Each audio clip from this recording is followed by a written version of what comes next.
São Paulo, na primeira leitura que ouvimos da carta aos Coríntios, a primeira delas, continua desenvolvendo o tema que ele começou a desenvolver ontem, a respeito da função dos pregadores na comunidade cristã. E hoje São Paulo continua falando desse tema para tirar daí algumas consequências importantes.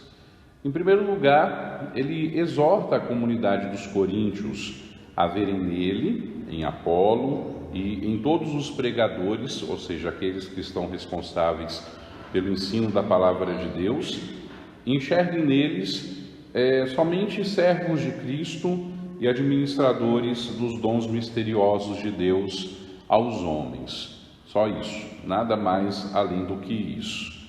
E também a consciência de que, tomados por Deus para este encargo, para essa responsabilidade, se exige deles uma atitude de rigorosa fidelidade.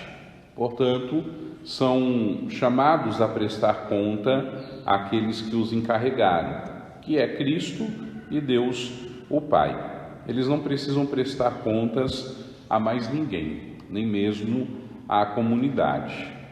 Paulo salienta esta que é a consequência prática, em particular para si próprio, nas relações com a igreja da comunidade de Corinto. Aquela consciência que Paulo transmite como ensinamento de que seu único juiz é Deus e de que é preciso aguardar a vinda de Cristo, o encontro com Ele, porque somente Ele emitirá um juízo justo e ao mesmo tempo definitivo, porque a Cristo não escapa sequer o mais íntimo dos segredos humanos. Paulo, assim, mostra que a pregação da palavra de Deus deve ser feita como Cristo pede, sem interesse, sem procurar nenhum tipo de reconhecimento, simplesmente se colocar a serviço da pregação, porque é necessário pregar para que o Evangelho se difunda e para que a igreja cresça. A consciência de que os pregadores são tão somente os depositários do Evangelho, não são seus autores, não são seus donos, são administradores que não têm o direito nenhum de alterar a mensagem da Boa Nova.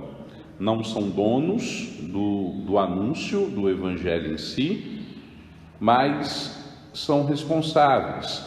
Assim também a comunidade não é dona do anúncio, mas ambos, pregador e comunidade, administram, cuidam, são responsáveis pelo anúncio do Evangelho, sobretudo por aquela transmissão fundamental da fé de que Cristo Jesus é o Senhor, o anúncio de Cristo, do seu senhorio, do seu Evangelho.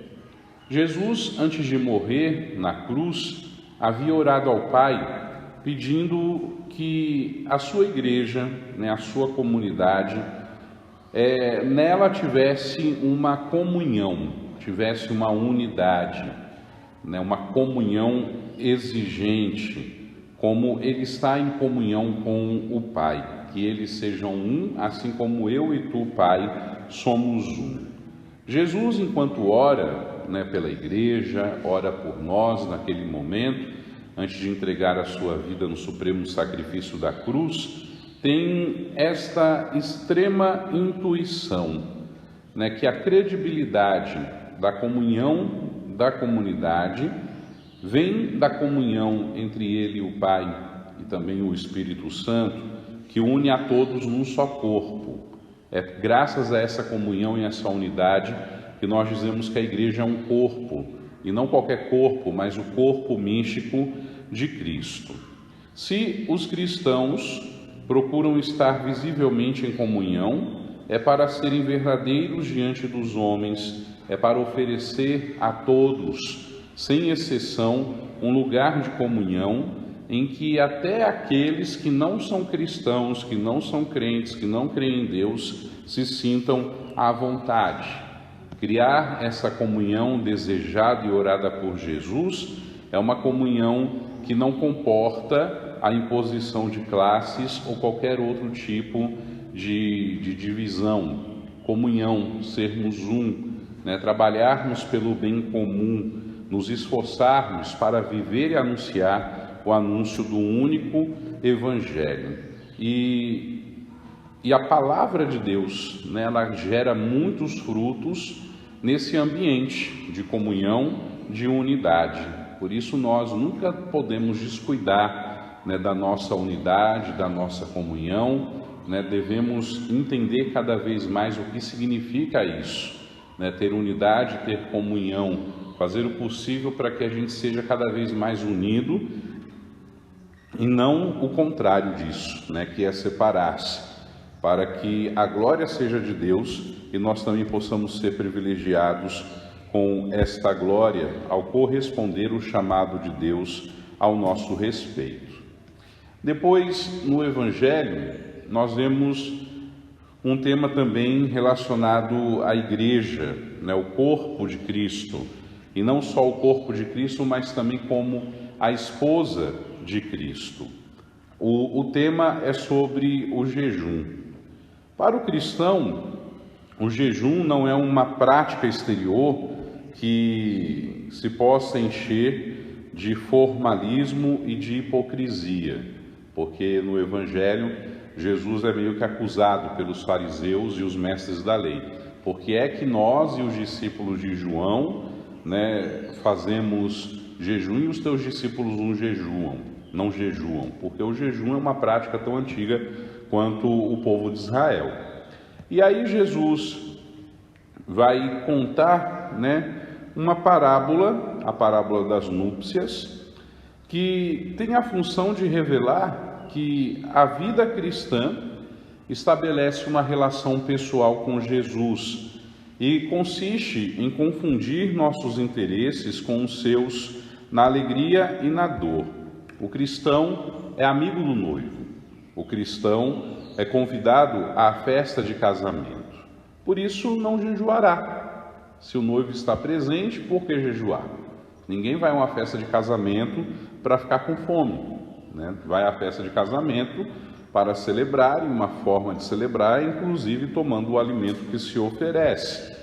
O cristão não jejua em horas fixas, segundo um calendário tradicional. O nosso jejum, ele consiste em participar vivamente na dor da paixão e morte de nosso Senhor Jesus Cristo.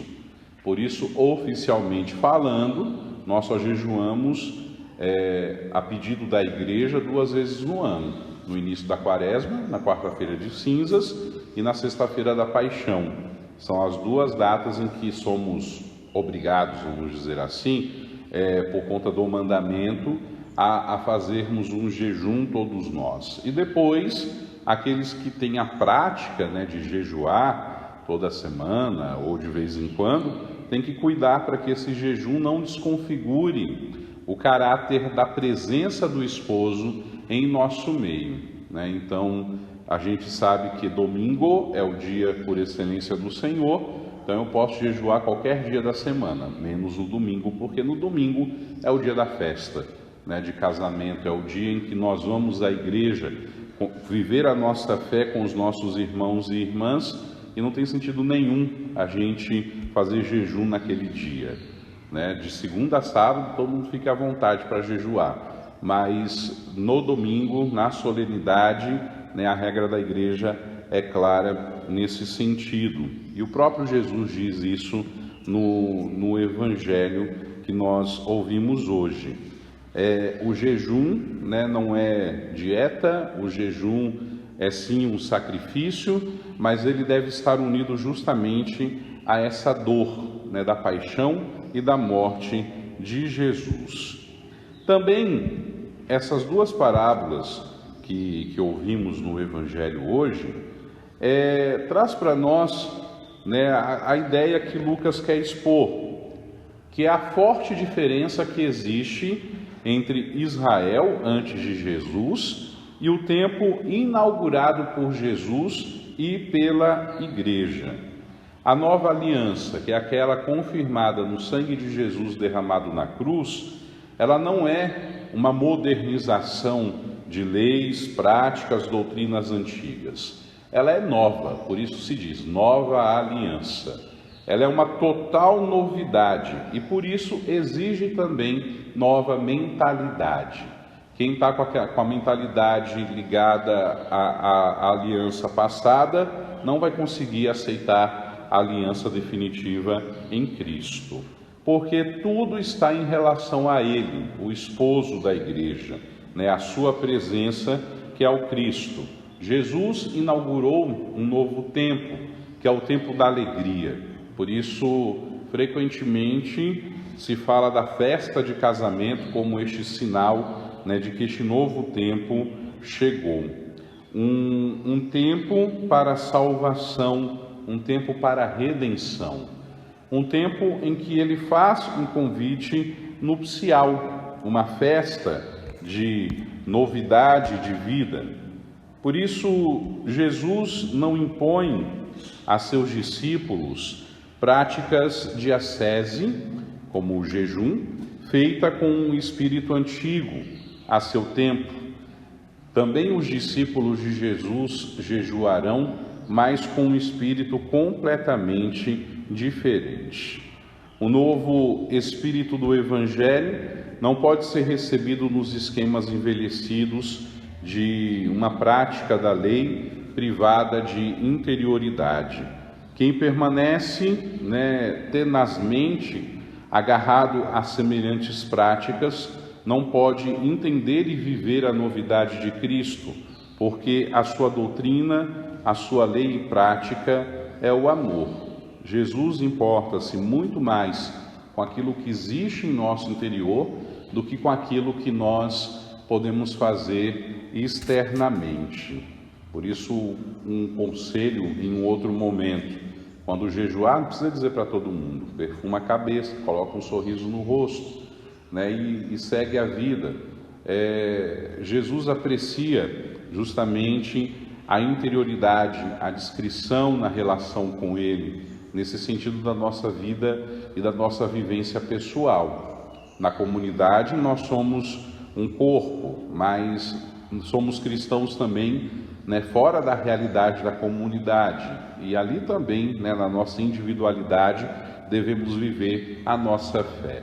Que esses conselhos que ouvimos hoje na liturgia da palavra, tanto na primeira leitura quanto no Evangelho, nos ajudem a amadurecer nessa fé que hoje nós professamos, nos ajudem a lutar pela unidade, nos ajudem a termos consciência de que a nossa colaboração ela é valiosíssima para que o Evangelho continue sendo difundido e o nome de Jesus anunciado neste mundo em que nós vivemos. Que o Senhor nos dê a sua força, que Ele nos dê também o seu Espírito e que nós tenhamos coragem para responder os apelos do Cristo em nossas vidas e em nossas comunidades.